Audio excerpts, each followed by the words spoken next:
Hello and welcome to the UWS Student Herald News Update with me, Aidan Rennie-Jones. The teenager convicted of murdering Jack Frew was this morning sentenced to a minimum of 18 years in prison. Craig Roy, aged 19, was last month convicted of stabbing Frew 20 times with a kitchen knife in Woodland near his school in Lanarkshire. Roy had claimed that openly gay Frew had attempted to blackmail him for sex.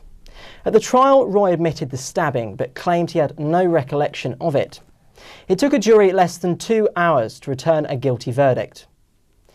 A Dumbartonshire pensioner was subjected to a horrific and terrifying abduction, according to the police. The woman, believed to be in her 70s, was found extremely shaken in Milngavie earlier today. The suspects took her from her home in Bearsden to Milngavie shopping precinct, where they were approached by the police.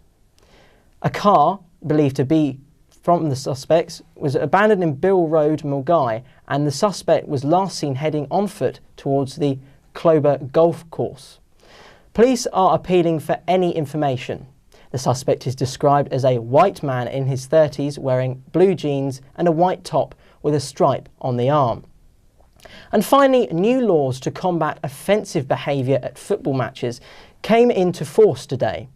The Offensive Behaviour at Football Matches and Threatening Communications Act gives police extra power to prosecute those guilty of abusive and threatening behaviour at football games.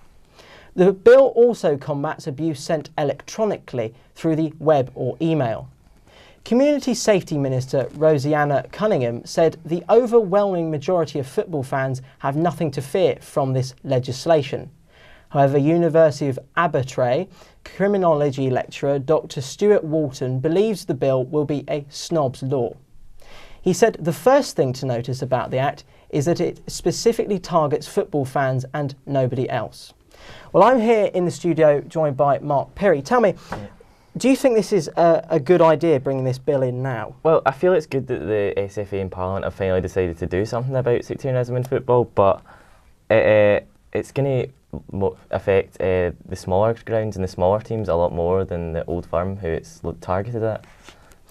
Do you think it will affect the morale of the fans as well? I feel like it will, yeah. It takes a bit of the fun out of football almost. Like the smaller grounds are going to be a lot affected. Like teams like Kilmarnock and Aberdeen have already had to change their policies and had to stop some certain chants.